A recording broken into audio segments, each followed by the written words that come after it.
equals Q, and the same thing for price.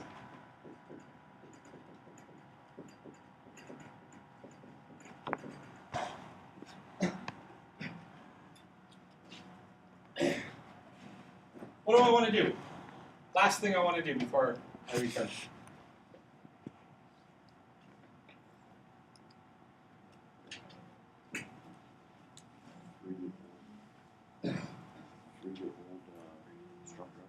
All right, so there's three things. Yeah, you're right. I want to free the old. I want to free, because now that I have this new inventory, I want to free the old inventory. So I'm going to free the old inventory. Free the old inventory. That will get rid of the old space. I'm going to return. What am I returning? The new inventory. Like so. What do I want to do in the middle here?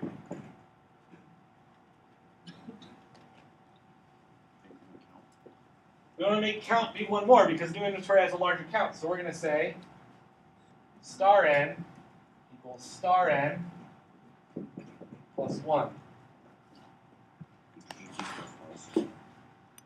So yeah, you could. You could also just do star n equals, you could just do star n plus plus. So if you did star n plus plus would also work. This is what, if you say star n plus plus would do. That's what it would be doing there. That's all the same logic, but again, it's one of those, when does the pointer arithmetic happen? When does the increment of the value happen? Any other questions about this? What's hard about C? Or what's the difficult step? Responsible for pretty much everything that's going on. We're responsible for remembering everything, right? The hard part is I have to remember what is the pointer, whether it's pointing to a single value or pointing to an array of values. I have to remember what I have access to, what I shouldn't use, what I can use, different variable names, where the scope ends. I'm responsible for all of that. That isn't particularly fun. It does give you, however, a lot more power, so you have a lot more control, but with that power and with that control comes greater responsibility, right? With greater power, right? Always. You have greater responsibility with C than you do with something with Java. In a multi-user group, so let's suppose you're in a large team of, let's say, 20 or 30 people, and you're all using C, you are all responsible for all the different sections of code. Making sure that you don't override other people's things. You have to be very careful about variable names. You have to be careful about how pointers are used. You have to be careful about where memory is allocated, where memory is freed. All of these responsibilities increase mental workload. As a result, the average C application does not exceed 90,000 lines of code in general.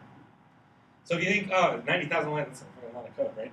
You're right, 90,000 lines of code is a lot of code. There's only a couple of projects that are over 90,000 lines of code that are really, that are written in C, and these are all operating systems. So things like the Linux kernel is more than 90,000 lines of code. It is completely written in C. About 3 people in the world understand it, kind of deal. Yes?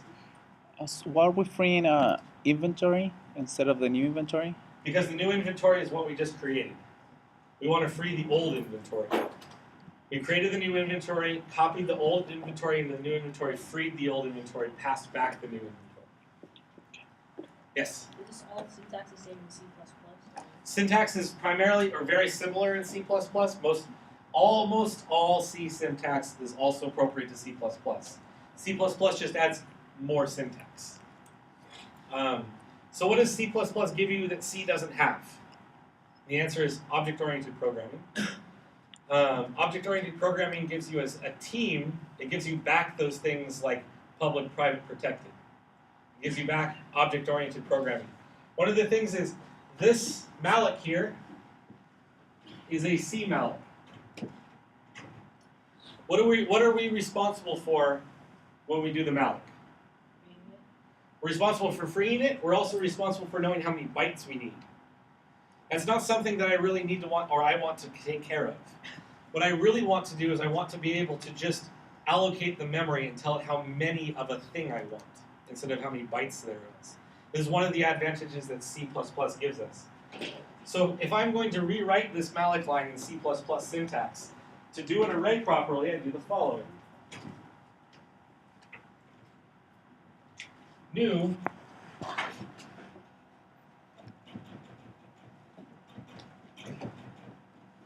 struct row, sorry. New struct row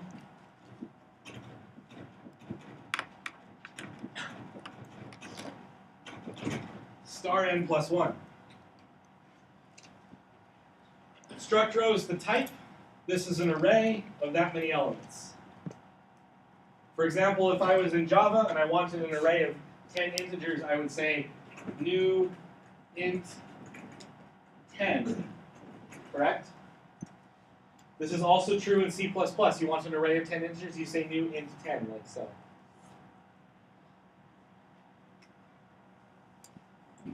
What is this section of code over here doing?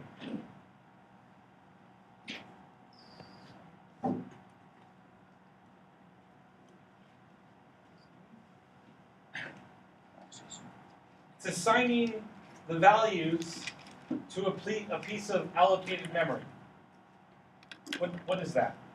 What's another kind of concept that this is doing?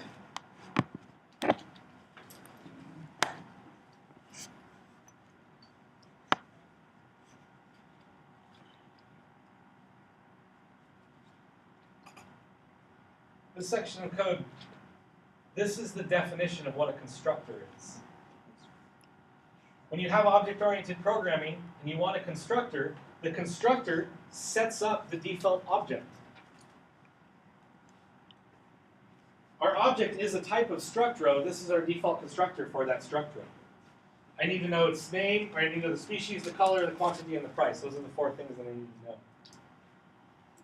In C, I can't write constructors.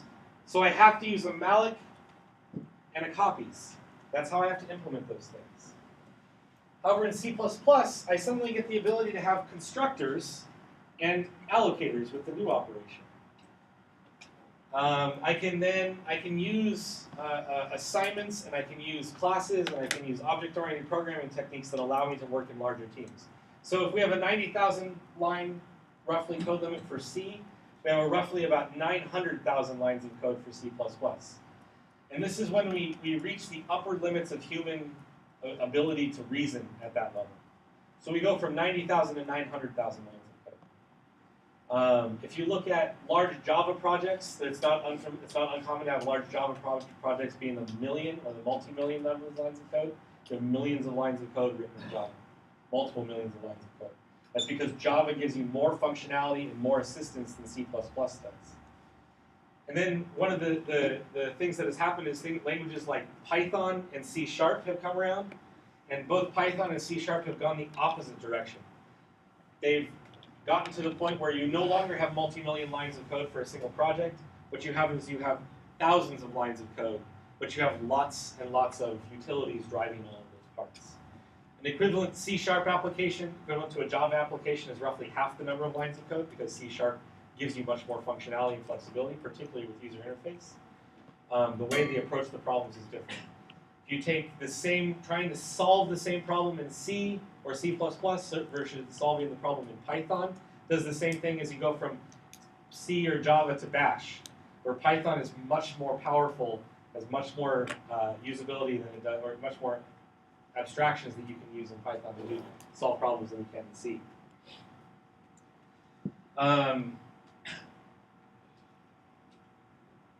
When you're dealing with C and you're responsible for everything, you're responsible for remembering where things are and whether or not it's a pointer or whether or not I have to copy it and which step I'm doing, those are the times that you're going to be less productive because you can't work at the higher level. And this is the reason why we want to teach, or typically why companies want to use things like Java. If you're administrating a project and you need the lower level functionality or the lower level control that C gives you, for doing things like robotics, where you're controlling individual pins. You want to have one single wire carry a certain amount of current to a motor. And you have to be programming in C. You can do that. Modern, within the last 5 to 10 years or so, this has no longer been true. You can actually do all of those things in Python. About 4 years ago, a library was released where you can do all of those things that you used to have to do for pin level or robotics level management in C. You can now do in JavaScript from a website. So the level of complexity has gotten up in terms of these problems that you had to use C for before. You probably won't have to do as much C programming in the coming future as you will other languages. However, it's important that you know what's going on underneath so you can use effectively the tools on top. Okay. Any other questions about this stuff here? All right, so what I'm going to do with this part here is we're going to get rid of this C part of this program. And we're going to go from a struct to a class for C++. Same problem, we're going to use a class instead of a struct. Let me just move this out of there.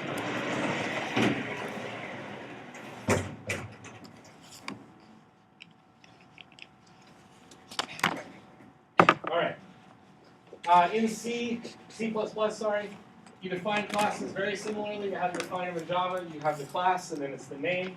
So in this case here, we're going to call this a class row item instead of row, so we've got two different names. Item, row item. And so you use curly braces, same way you do in Java. In C++, you define blocks of your access specifier. You don't define individually. You do have individual control if you want to, but usually you just define a block of them. So for example, I'll say private. Colon. Now everything defined after this will be a private variable or a private function until I define a different access specifier. So in this case, I want to have the species, the color, the quantity, and the cost all be private. So we'll go species. We'll have char array. We'll start with the char array as species. 256 bytes. We'll have the char array of color. It's 256 bytes. And we'll have the integer quantity and the float price.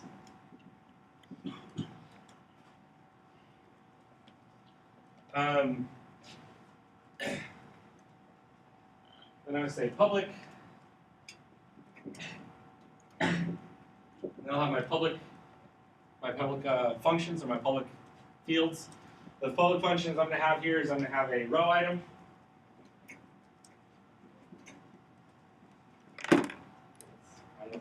Row item. So this is going to be my constructor. It's going to be the same name. I'm going to have my constructor take the 4 arguments. So we're going to do the char. I'm going to actually leave them blank right now. We'll have the species, the color, the quantity, and the price.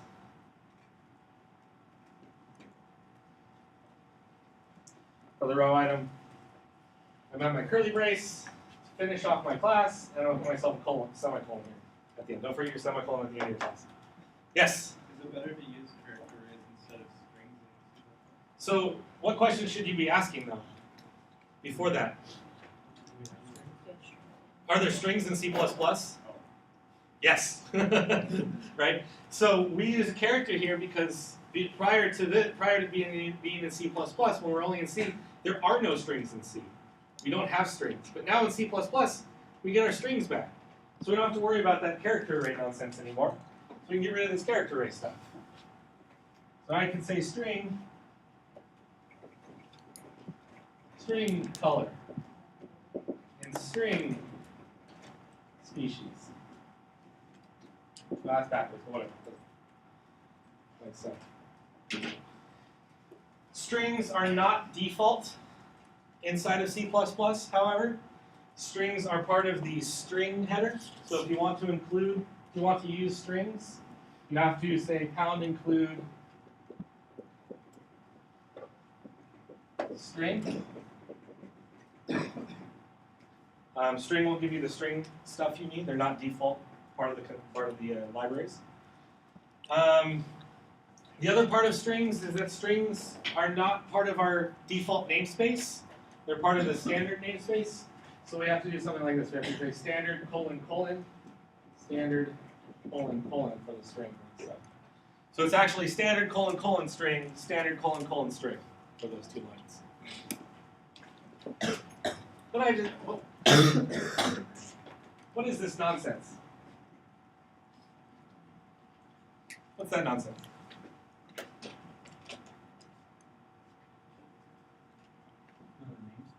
It's a namespace. You're right. What's a namespace?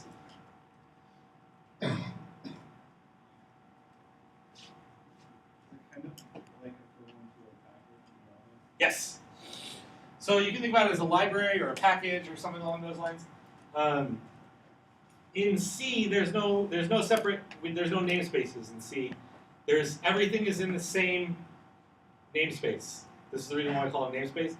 That way, if I define a function, let's suppose in C I define the function count chars. If I define that function, I can never define another function called count chars because I only have one namespace. In C++, we have multiple namespaces or multiple packages. And when you have multiple namespaces or multiple packages, it means you can use the same name for multiple things in different namespaces or different packages. std : is the standard package, or the standard namespace. String is part of that. If you don't want to write std : every time you want to use something out of the standard namespace, at the very top of your file, after your includes, you would say using namespace std. So using namespace standard, using namespace std, put that at the top above your classes, and you don't have to use that std : anymore. Yes? So in C++, if I can use, like, if I can have two functions that have same name, like how the compiler will know which one to pick if I want to call a method? And so if you have them in the same namespace, the compiler will be like, no, I can't do this. If you put them in different namespaces, then you have to specify the namespace first and then the function. And so, as an example, in Java, when you would say like system.out.println, system is std. Right? There's multiple outs in Java. Which out are you talking about? We're talking system.out. Okay. Which function are you talking about on system.out? Println. There's also a println on text reader or network writers, which means I can say network.out.println as well and print to the network instead of printing to the console. Which out are we talking about? Which string are we talking about? We're talking about std string, right? Yeah. And so we get all of this functionality back, and this is part of the reason why we get to go from 90,000 to 900,000 lines of code, or million lines of code, as the case may be.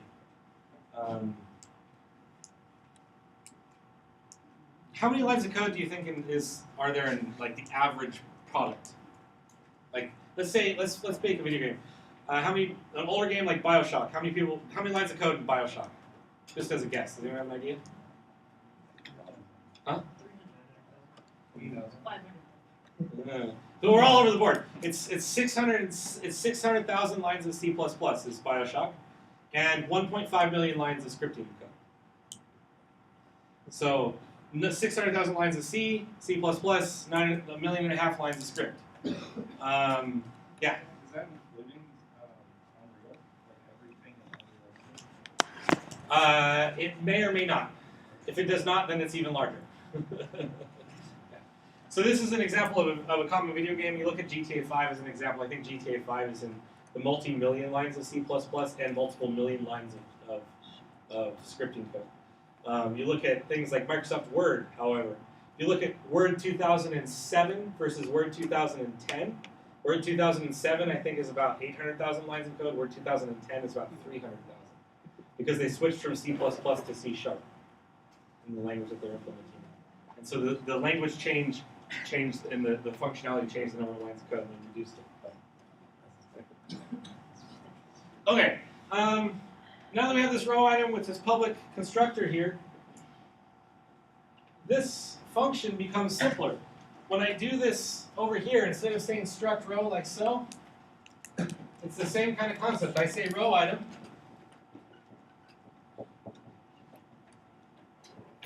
star, new inventory.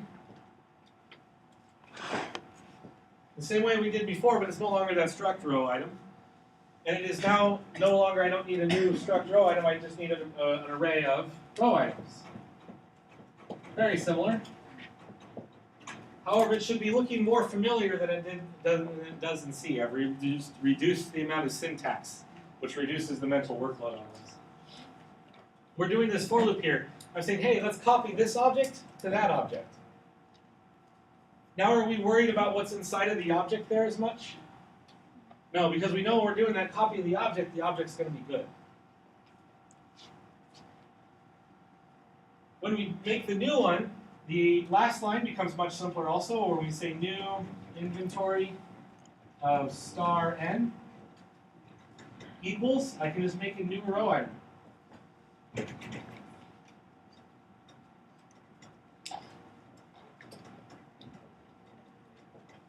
With all of my arguments.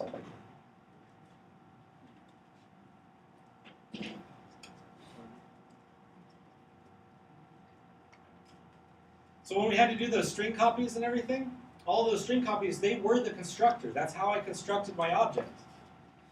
So I'm going to take all those I would take what I would do with those string copies and so on, I'd put those inside the constructor, which is this function, this row item function. I haven't implemented it yet, but that's what that row item function would do. And so I've now reduced the complexity of this add row function. I don't have to think about string copies. I don't have to think about whether or not the pointers are in the right location. I don't have to think about whether or not I'm copying the correct amount of bytes or not. When I do my add row this way, in terms of object-oriented programming, I get a much simpler project. This is the complexity reduction that happens when we switch from no objects to object-oriented programming. All right, any other questions? Then we can be done for the rest of the day. All right, that's it. You said you didn't implement the. Oh, I didn't increment. You're right. I can increment n here. I could say star n equals star n plus 1. I would still free. In this case, I would say delete instead of free. I would delete my row, my inventory, and then I would say return the new inventory. It's the same concept. I would delete it instead of free. Otherwise, it's the same. When would we use like arrows? The left arrow and the right arrow, when we're using input and output strings, C in and C out, output files. Typically the main. I'm sorry? Typically only the main. So whenever you're using the files or when the C in and C out.